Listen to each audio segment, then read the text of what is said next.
Welcome student. आज हम लोग रिएक्शंस ऑफ हेलोरीन 24 कैरेट के क्वेश्चन करने जा रहे हैं। पहला क्वेश्चन आ रहा है, which of the following reaction is incorrect. तो क्लोरोबेंजीन की अगर आप क्लोरीनेशन करते हो तो मेटा बनेगा प्रोडक्ट। नहीं जी, यही गलत हो गया। आपको पता है क्लोरोबेंजीन जो है वो ऑर्थो पैरा डायरेक्टर है, आने वाले इलेक्ट्रोफाइल को ऑर्थो और पैरा पे भेजेगी। सो ये दो प्रोडक्ट बनेंगे, ये माइनर होगा और ये मेजर होगा। ज्ञान, एनहाइड्रस FeCl3 यूज करना है। अगर हम इस रिएक्शन को देखें, इसमें हम लोग क्लोरोबेंजीन में, ये प्रिंटिंग एरर है, यहाँ पे क्लोरीन हटानी है आपको। नाइट्रेशन करवा रहे हैं तो ऑर्थो और पैरा बनेगा। ये बात बिल्कुल सही है, और ऑर्थो वाला माइनर होगा, पैरा वाला मेजर होगा। So this is true. Chlorobenzene की अगर हम लोग सल्फोनेशन कराएंगे तो ऑर्थो पे जो सल्फोनिक ग्रुप लगेगा वो माइनर होगा, बिल्कुल सही है। और एट द सेम टाइम आपको पता है जो पैरा वाला प्रोडक्ट होगा वो मेजर होगा। So this is correct. So इसका आंसर ए है। ये नोट्स टाइप हो रहे हैं, आपको जो दिए गए थे वो अलग तरीके से नोट्स बने थे, तो कुछ टाइपिंग में गलती हो सकती है, बिकॉज केमिस्ट्री की टाइपिंग आसान नहीं होती। तो कुछ चीजें अपने आप मैनेज करनी है। जो आपकी बुक में लिखा है वो ठीक है, मेरी टाइपिंग में गलती हो सकती है। सेकेंड आ रहा है, which of the following compound react faster with sodium ethoxide. इस क्वेश्चन का भाव ये है कि क्लोरीन अगर बेंजीन के साथ लगी हो तो बाहर नहीं आती। अब तक हमने आपको डॉस प्रोसेस या हाइड्रोक्साइड तक ही सीमित रखा है, लेकिन न्यूक्लियोफाइल कोई भी हो सकता है। ऐसा नहीं है कि आपको NaOH ही डालना है। आपके सिलेबस में स्टडी सिर्फ NaOH को लेके थी, चाहे वो डॉस प्रोसेस है या कुछ और ज्ञान है। जो अल्टीमेट ज्ञान है, वो जो बड़ा ज्ञान है वो ये है कि जब आप न्यूक्लियोफाइल भेज रहे हो तो क्लोरीन हटके हमेशा न्यूक्लियोफाइल लगता है। वो न्यूक्लियोफाइल कुछ भी हो सकता है, वो हाइड्रोक्साइड भी हो सकता है, वो इथोक्साइड मिथोक्साइड भी हो सकते हैं, वो कोई भी हो सकता है, वो साइनाइड भी हो सकता है, वो ब्रोमाइड भी हो सकता है। There are many nucleophile. तो इस क्वेश्चन में पहले तो ये समझना है कि ये आपने नहीं देखा हुआ, लेकिन जो भाव है वो ये है कि इसमें भी एक न्यूक्लियोफाइल बैठा हुआ है। तो सवाल ये चल रहा है कि इनमें से किस में से क्लोरीन को निकालना आसान होगा। ज्ञान, क्लोरीन अगर बेंजीन के साथ लगी हो तो बाहर नहीं आती। एक कारण sp2 है, दूसरा डबल बॉन्ड करेक्टर है। दूसरा ज्ञान, अगर इलेक्ट्रॉन विड्रॉइंग ग्रुप लगा हो जैसे नाइट्रो, स्पेशली ऑर्थो या पैरा पोजीशन पे, तो वो क्लोरीन के निकलने में हेल्प करता है। इसका मतलब यहां से क्लोरीन बाहर आ सकती है। इसके पैरा पे खुद क्लोरीन लगी हुई है, वो नाइट्रो जितनी स्ट्रॉन्गर विड्रॉइंग ग्रुप नहीं है, तो ये ज्यादा हेल्पफुल नहीं है। यहाँ पे अगेन ईथर ग्रुप लगा हुआ है। ईथर एक इलेक्ट्रॉन डोनेटिंग ग्रुप होता है, इसके लगे होने से Cl का निकलना और मुश्किल हो जाएगा। नाइट्रो मेटा पे लगा हुआ है, और मेटा पे लगा हुआ नाइट्रो उतना इफेक्टिव नहीं होता। तो आंसर तो आपका आ गया, पर इस पे बात थोड़ी और खींचते हैं। सो मैंने आपसे कहा था कि intermediate of the reaction is कार्बोनाइन।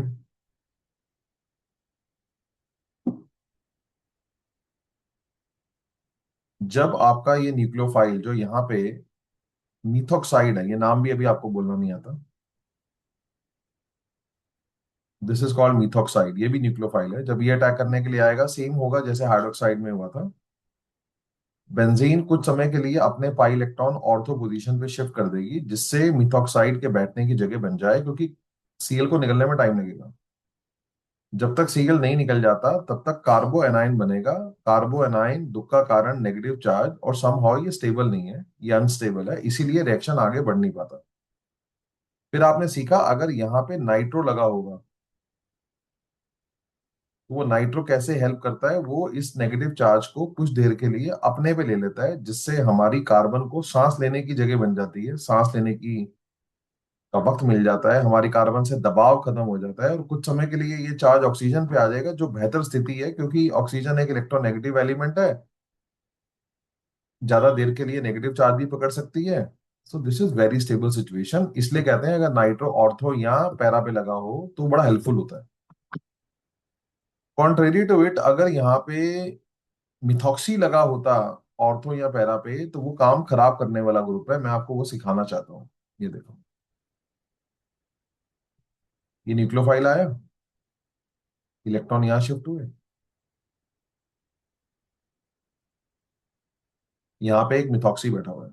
इसका प्रभाव दिखाना चाहता हूँ, क्योंकि अभी आपको उतना ज्ञान दिया नहीं है। अभी आपकी नॉलेज धीरे धीरे बढ़ रही है, अभी तो 4-5 क्लासेस हुई हैं सारी।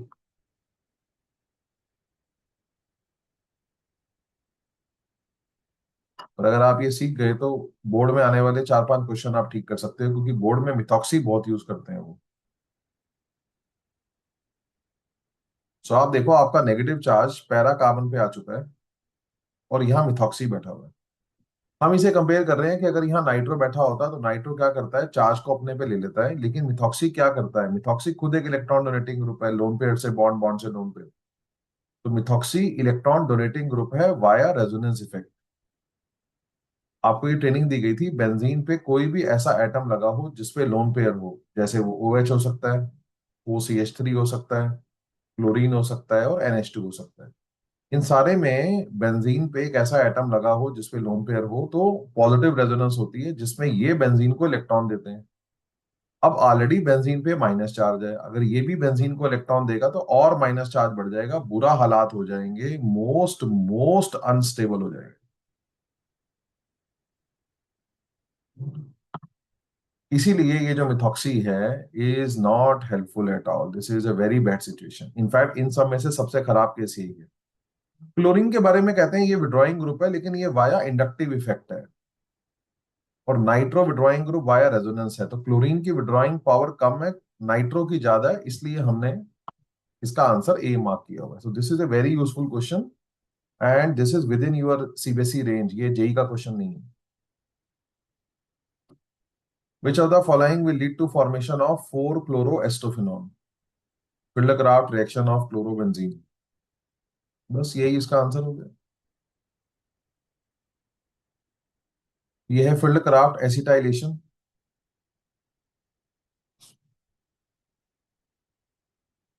आप डालते हो एसिटाइल क्लोराइड AlCl3 एनहाइड्रस।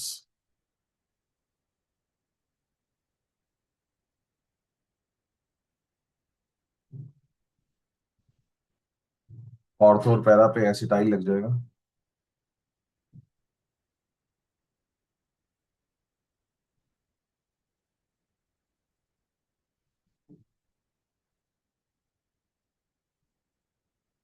हवाबाजी नहीं है ऑर्गेनिक, लिखना है ऑर्गेनिक।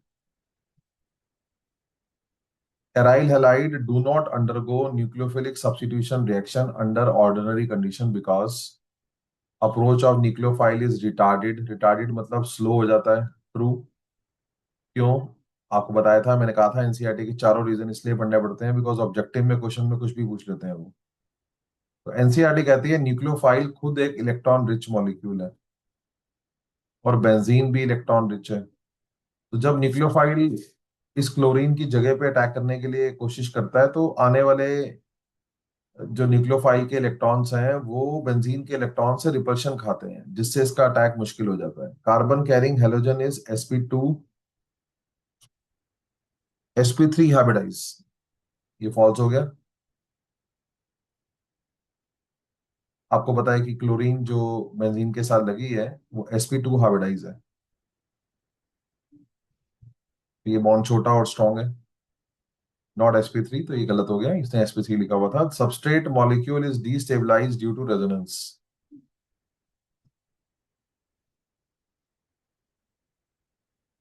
बहुत अच्छा वर्ड नहीं है। Substrate molecule is destabilized due to resonance, इस पे भी आगे बात करता हूँ। पार्शियल डबल बॉन्ड करेक्टर है, that you know is true. मतलब कोई बहुत अच्छे से पॉइंट लिखा नहीं हुआ ये वाला सी, फिर भी मैं बात करता हूँ इस पे। So partial double bond character है, यस, क्योंकि कार्बन क्लोरीन बॉन्ड डबल हो जाता है due to resonance. This is true, तो आंसर तो बन जाता है ए और डी जो है वो करेक्ट रीजन है। तो जो ये कहना चाह रहा है सी पार्ट में, मैं आपको समझाने की कोशिश करता हूँ। एनसीईआरटी में ये भी दिया हुआ था, लेकिन इसने लैंग्वेज अच्छी लिखी नहीं है। एनसीईआरटी ये कहती है कि मान लो अगर क्लोरीन चली भी जाए, मैंने काफी टाइम लगाया था इस पे, क्लोरीन अगर चली भी जाए तो फिनाइल कार्बोकेटाइन बनेगा। और मैंने काफी जोर देके पढ़ाया था कि ये फिनाइल कार्बोकेटाइन जो है ये बिल्कुल भी स्टेबल नहीं है, इसमें रेजोनेंस या इंडक्टिव इफेक्ट चेक करने के लायक तक नहीं है ये। क्योंकि अगर sp2 कार्बन पे पॉजिटिव चार्ज आ जाए तो that is the most unstable situation, even resonance can not save you. तो शायद यही ये यहाँ पे कहना चाह रहा है कि substrate molecule is destabilize by resonance. बाकी आई डोंट नो क्या कहना चाहता है। Which of the following aryl halide is most reactive towards nucleophilic substitution? ज्ञान, क्लोरीन अगर बेंजीन के साथ लगी हो तो बाहर नहीं आती, लेकिन विड्रॉइंग ग्रुप हेल्प करते हैं। यहाँ पे एक नाइट्रो लगा हुआ है, यहाँ पे दो नाइट्रो लगे हुए हैं, और यहाँ पे तीन नाइट्रो लगे हुए हैं। और आपको पता है अगर तीन नाइट्रो लगे हो तो सिंपली वार्म वाटर डाल के सीएल हट जाएगा, ओएच लग जाएगा।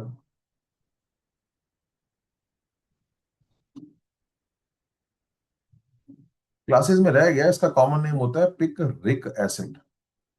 आगे भी आएगा बट उस दिन क्लासेस में रह गया था ये। आपको पता है अगर दो नाइट्रो लगे हो, इन दैट केस पहले के मुकाबले टेम्परेचर ईज आउट लग जाती है, 368 केल्विन पे ही सीएल बाहर आ जाता है। अगर एक नाइट्रो लगाओ तो 443 केल्विन टेम्परेचर लगाना पड़ता है, तब नाइट्रो बाहर आता है। और अगर सीएल खुद लगा हो तो डॉस प्रोसेस लगाना पड़ता है, जिसमें हमें हाई टेम्परेचर और प्रेशर दोनों लगाने पड़ते हैं, तब जाके नाइट्रो बाहर आता है। आप आंसर मार्क कर रहे हो, हम इसको रिवीजन देख रहे हैं। तो कह रहा हूं कि आपका और मेरा देखने का नजरिया सेम होना चाहिए, तब आपको इस पैकेज का फायदा होगा। इसके चॉइसेस सारे प्रिंट नहीं थे, लेकिन छोड़ो, क्या जरूरत है, आओ देखो।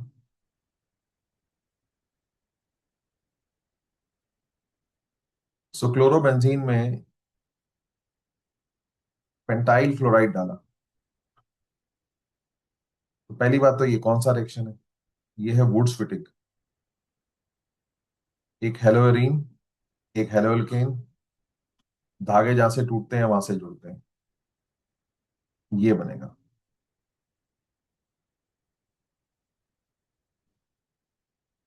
चॉइसेस नहीं देख रहा बिकॉज चॉइसेस सारी प्रिंट होके आई नहीं है, सो क्या ही बात करूं उसके बारे में। मैं आपको अलग से आंसर दे रहा हूँ। ये करेक्ट आंसर हो गया। दिस इज वुड Fittig reaction and what you are going to get is pentyl benzene. ये आपका एक्स है। और अगर आप क्लोरोबेंजीन में सोडियम डालो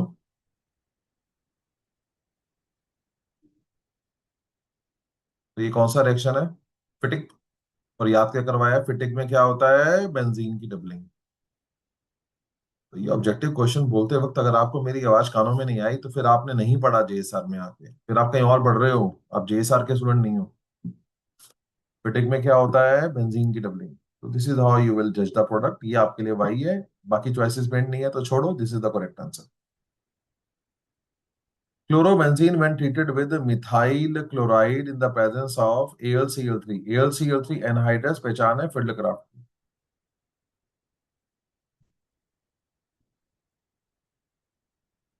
सो क्लोरोबेंजीन में हम लोग करवा रहे हैं फील्ड क्राफ्ट, तो ऑर्थो और पैरा बनेंगे प्रोडक्ट।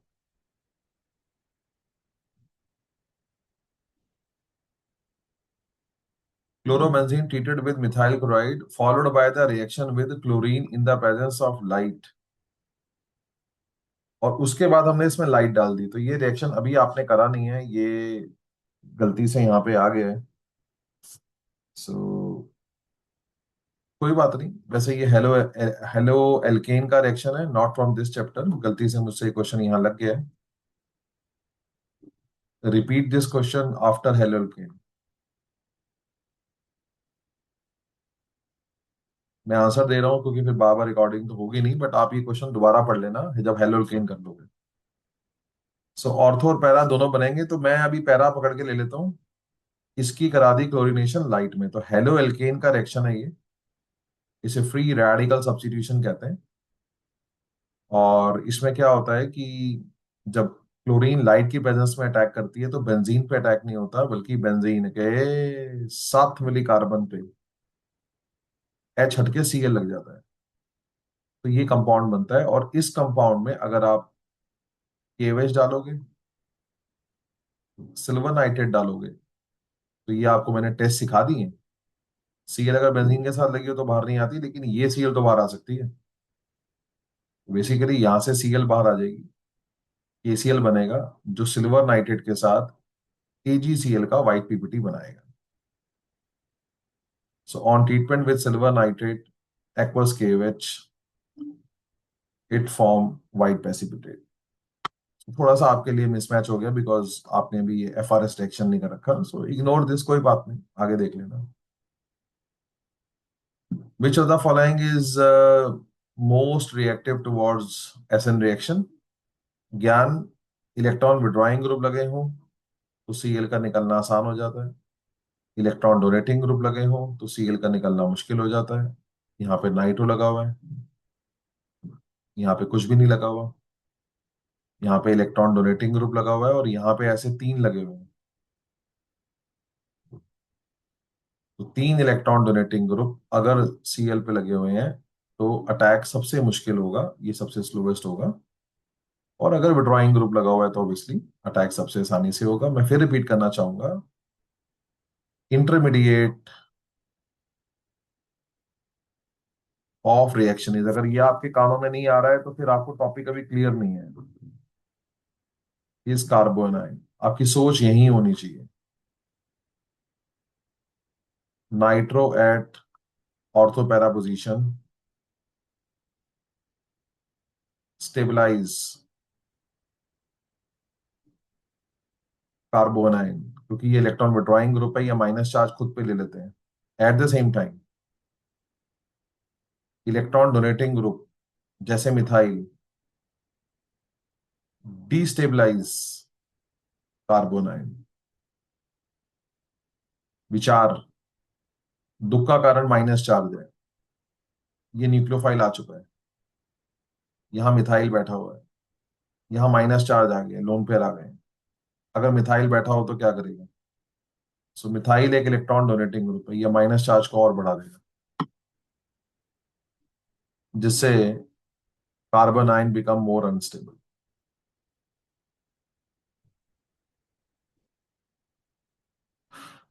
मैग्नीशियम आ गया।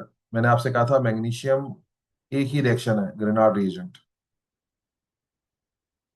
तो पहले बनेगा ग्रेनाड रिएजेंट, फिनाइल मैग्नीशियम ब्रोमाइड।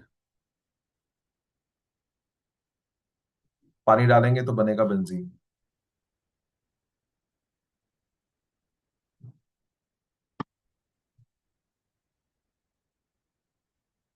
वो कह रहा है इसकी नाइट्रेशन कराएंगे तो क्या क्या बन सकता है। देखो, मेजर माइनर तो पूछा नहीं है, क्या क्या बन सकता है तो सारे ही सही हैं, क्योंकि तीन फ्लोरीन लगे हुए हैं। सो नाइट्रो यहाँ पे भी आ सकता है, क्योंकि आप देखो इन दोनों क्लोरीन का ऑर्थो यही है। नाइट्रो यहाँ भी आ सकता है, क्योंकि इस क्लोरीन का ऑर्थो है ये, और सामने वाली क्लोरीन का पैरा ही है, यहाँ भी आ सकता है। इस क्लोरीन का ऑर्थो है ये, तो ये यहाँ भी आ सकता है। तो सारे ही बन सकते हैं, क्योंकि तीन क्लोरीन लगी है तो सबके अपने रेफरेंस ऑर्थो और पैरा पोजिशंस हो जाएंगी, तो इफेक्टिवली सभी जगह अटैक हो सकता है। 11th, CCl bond in haloarene is shorter than haloalkane. सही बात है। हेलोअरीन में जो कार्बन क्लोरीन बॉन्ड है वो छोटा है। उसका कारण है एक तो sp2 कार्बन है, और दूसरा रेजोनेंस के कारण बॉन्ड डबल हो रहा है। क्या कहता है ये? sp2 hybridized carbon of haloarene has greater s character. सही है। एस करेक्टर ज्यादा हो तो बॉन्ड लेंथ छोटी होती है। मैंने ऑलरेडी क्लासेस में इसको काफी जोड़ देके पढ़ाया है, तो ए आंसर है। मैंने कहा भी था एनसीईआरटी एस करेक्टर का जिक्र करती है। एक बार आप फिर से रिवाइज करो, एस करेक्टर ज्यादा होने से ऑर्बिटल का साइज छोटा होता है। sp3 में s करेक्टर 25% है। नतीजा, इसके हाइब्रिड ऑर्बिटल का साइज बड़ा है। sp2 में s करेक्टर 33% है। नतीजा, इसके हाइब्रिड ऑर्बिटल का साइज छोटा है। तो वो उसी भाव में ही है कि साइज छोटा है, उसको बताने का ये तरीका है। Chlorobenzene react with NaOH at high temperature and pressure to form phenol. सही बात है, इसे डॉस प्रोसेस कहते हैं।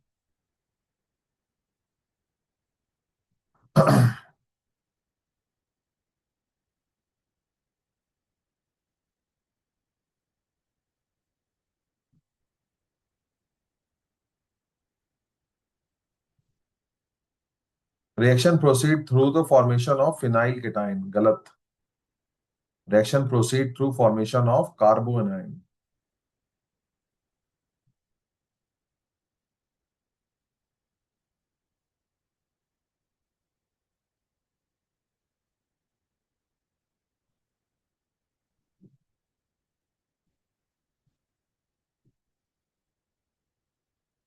सी आंसर है। Bromobenzene react with magnesium to form Grignard agent. सोचने की जरूरत भी नहीं है, बिकॉज मैग्नीशियम का मतलब ही गिनार्ड एजेंट है। Aryl halide are generally inert towards Grignard agent formation. गलत। क्या हम क्लोरो या ब्रोमोबेंजीन से गिनार्ड एजेंट नहीं बना सकते? बना सकते हैं, आपने तो इसके रिएक्शन पढ़ ली। तो वो कह रहा है कि भी गिनार्ड एजेंट तो आप क्लोरोबेंजीन से बना नहीं पाओगे, तो गलत कह रहा है। फॉल्स। इनर्ट का मतलब हो गया एराइल हैलाइड, जैसे क्लोरोबेंजीन गिनार्ड एजेंट नहीं बना सकते। Halogens are ortho para directing group. सही बात है, क्योंकि due to plus R effect ortho and para position become electron rich. इसीलिए आने वाला electrophile prefer to attack at ortho and para.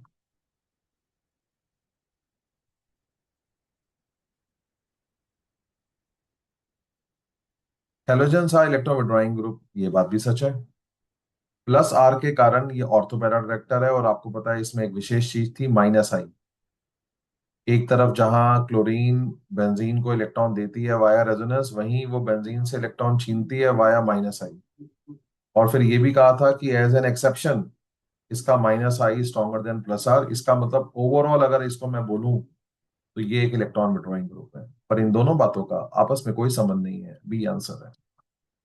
दोनों बातें तो सही हैं, बस इसका आपस में कोई संबंध नहीं है।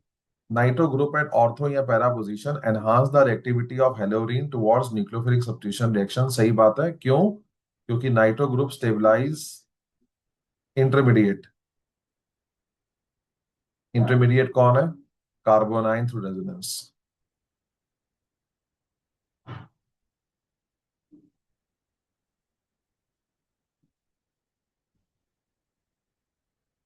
ये न्यूक्लियोफाइल आया।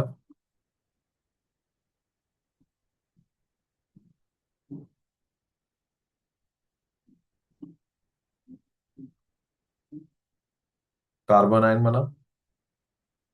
अगर नाइट्रो बैठा होगा, वो इसको स्टेबलाइज कर देगा via resonance. Chlorine in chlorobenzene is a electron withdrawing group but directs electrophilic reaction to orthopara position. सही बात है, इलेक्ट्रॉन विड्रॉइंग ग्रुप है क्योंकि minus I stronger than plus R, but OP director है due to plus R effect. Chlorine exhibit minus I effect but compensate with plus r which stabilize orthopara position। इसीलिए ये ortho para director है।